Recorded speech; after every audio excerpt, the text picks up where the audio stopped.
like an actor or an actress. Is there a distinction there that's sort of following up with what you just said, Emma? Well, is one a dissimulator and one a simulator? um, I don't know, I'm just asking. for reality television, a person is playing a version of themselves, or almost a caricature of themselves, while in a dramatic show or something, even if a character is cast as themselves, or a cameo, like Neil Patrick Harris does tons of cameos in like almost everything he does, but they're dramatic and no one really expects him to act like that. Like in the Harold and Kumar movies, as dreadful as they are, no one expects Neil Patrick Harris to act like he does in the movies because everyone knows it's scripted. But for a reality show, even though it often is scripted, or at least scenarios are set up, people accept it as being real because it's called a reality show. And I think it's just the name itself that's put on it makes people think that it's reality, because when you put a name on something, it makes it more real. And most of the time it's like in their houses or in like places that you go, like in a home setting. Does that blur the lines then? So the dramatic performance and entertainment is, I think what we're trying to say is that it's a dissimulator, because like in Baudrillard's quote, he calls it the dissimulation of pretending, and he said it leaves reality intact, which is what the dramatic stuff does. It's not necessarily falsified, but like everyone knows that what's going on is scripted, and it's made to be just for entertainment, purely entertainment, not meant to portray real life.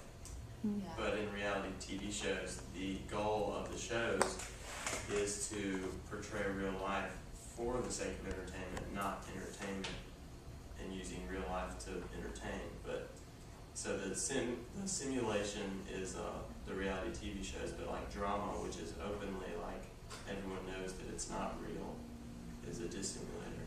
And I found something Baudrillard said about Disneyland actually. He said Disneyland is a town which is nothing more than an immense script and a perpetual motion picture. And so I thought that was interesting, because the guy that was talking about simulations threatening and blurring the lines between what's really real and what's a simulation talks about Disney World or Disneyland as just a giant simulation, and it's threatening reality by blurring the lines of I guess it blurs our expectations for all simulations blur our expectations for what we want out of reality in TV shows and through Disney World and Disneyland. They set up false expectations for what reality is really like, and so when we experience reality and it's not like what the simulations tell us it should be like, we get upset, and that's how it threatens reality. We can't really cope with it. That makes me think of like when you portraying life through reality TV. I thought of like some video games like Sims and life, where you're virtual and you portray a life as a character. Then your reality, either you're disappointed because your perception of reality is altered because that video game can be your reality. So that's one of the approaches that I found with simulations, and then talking about technology and fantasies, like Michael said. It's like, does life imitate art, or does art imitate life?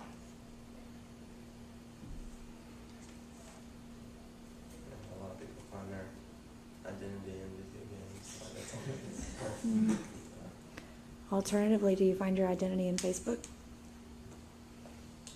Or the voice that you use to tweet?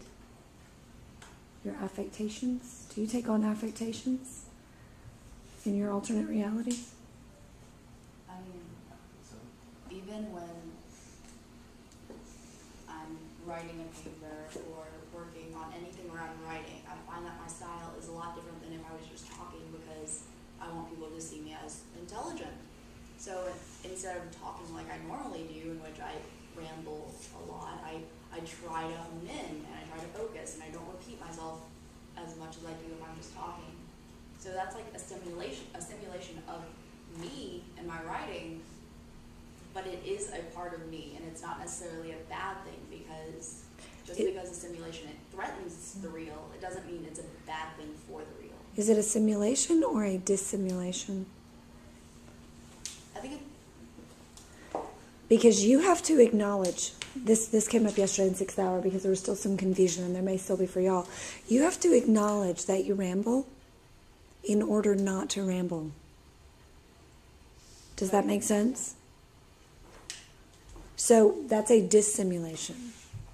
You are making the conscious choice to not do something that you know you do.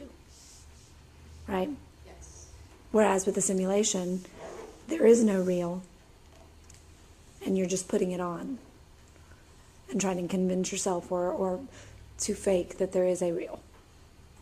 So I think it maybe not as a simulation. I think it's a dissimulation. Does that make sense? Y'all want to follow up on that a little bit? Anybody have any ideas? The Truman Show where he didn't have any spoken moral codes, but he didn't do anything wrong because he didn't know there was no way to tell whether it was right or wrong because nobody had shown him. Nothing had been done to, so he could learn from it. We were talking about simulations online.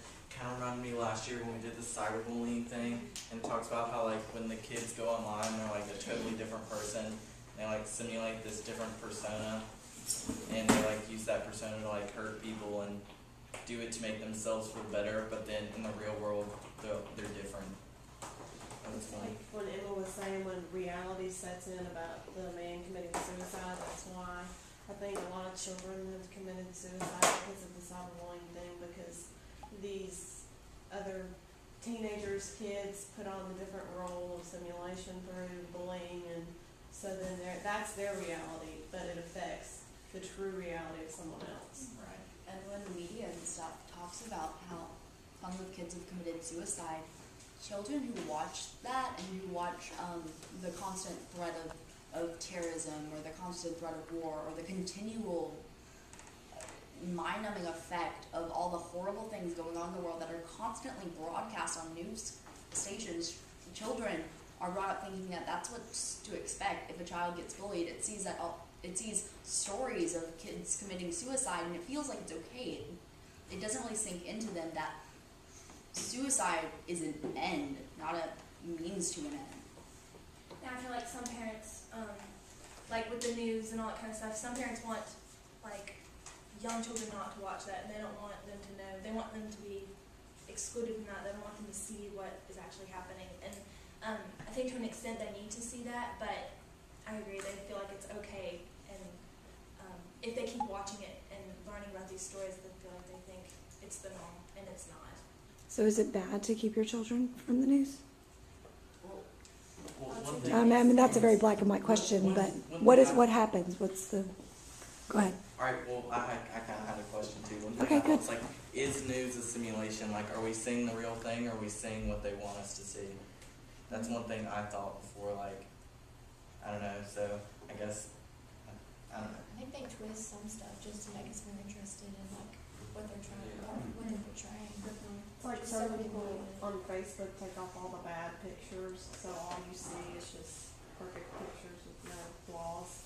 So another thing I thought of, when you can change the reality anyway. So Josh, whenever you go to a news station, there's always different people presenting the news, and those people have different ideas and beliefs, so they'll want to support, they might want to not talk about, their party messing up, or, in politics, or not talk about the war or something like that, but there'll be a bias. CNN and Fox are yeah. Yeah, that's really what I was opposite. thinking. Yeah. they'll definitely I guess twist up and be biased, like you said, towards top. But I mean, that way you're more informed. You have two, our Way ways back. Well, are you you, have two though? different. But One thing I would say so, because I watch both of them. Well, if you watch, but you have to, what do you have to do? You have to choose Yeah. to watch Yeah. both. And you have to choose one to believe. You can't believe two opposing views. I mean, and I mean, you could. You don't have to choose one to You believe. could also choose parts of each one, because each one might not be the whole truth, but it might have part of it. but how do you know it's the truth? It's like a buffet of what you're taking for reality. Then you I end up- like this, I like this, I'll put them together. When you're not like, you don't know if that's what actually happened because you weren't there, you didn't experience it, but your reality is, okay, well, Fox News says this, but it's a bit too conservative, but CNN is a bit too liberal for me. I'll just find a middle ground, but you don't know if that's what actually happened or if that's what's happening in the world. It's just your belief because you don't have an unbiased source, and there's not an unbiased source other than maybe your own experience, which I guess can still be altered. Well, one reason I thought news may have been a simulation because like it seems like you can get the same story on like CNN or Fox for example, and then like what they make of the story is two different things. So that's one reason I thought maybe news was a simulation. And that's why it's like so dangerous, and we're talking about like the kids, like it kind of sets a precedent for how people act in certain situations, like in this bullying situation. Some kids think it's an okay outlet to commit suicide, and that has in large part due to the way media has presented it. And in the Truman Show, the God character Kristoff says we accept the reality of the world with which we are presented. And so, like with parents and stuff, you have to be careful about what reality is presented to your children, because at that young age, that's where the reality is formed. And if they accept whatever reality they're presented with, you have to watch what you present them with, because it'll be kind of set in And that way they stone can from control it, them. and it's like a simulation.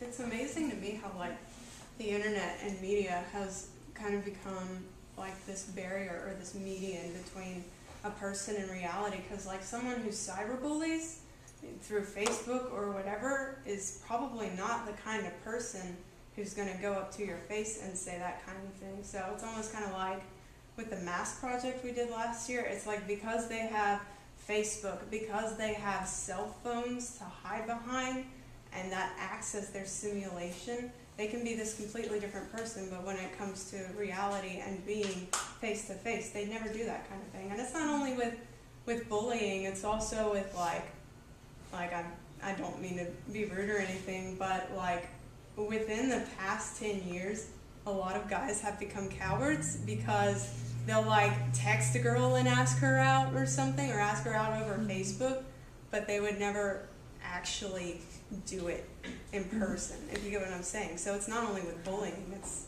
in a lot of fields of life. Well, does that, and it's not just in dating. Do we do this? Do we text when we should call? Do we call when we should visit? Do we send an email when we should write a handwritten note? What has the medium done, the selection that we have of mediums, done to the real interpersonal communication? Some would argue that it's threatened it, some would argue that it hasn't. And that's what you can choose to do. I mean, that's one way you can narrow down this question, is just in the interpersonal aspect of it. You know, you can go at it from the psychology perspective, from the news media perspective, from the interpersonal communication perspective. You see, you have a lot of options for this. You don't have to talk about all of these. You can narrow your focus, which is part of the article that you read last night, right? Yeah? Anybody have anything else to add? I think the bell's about to ring. It went off of what Emma was talking about. With the internet, you have so much information, and while a lot of it is stuff that's falsified, there's a lot of really, really true things on the internet, like psychology journals, and there are copies of websites published by psychologists to spread information that will have like lists of symptoms, and because of that, they were finding that when they would diagnose someone, their symptoms would typically get a lot worse because they would go out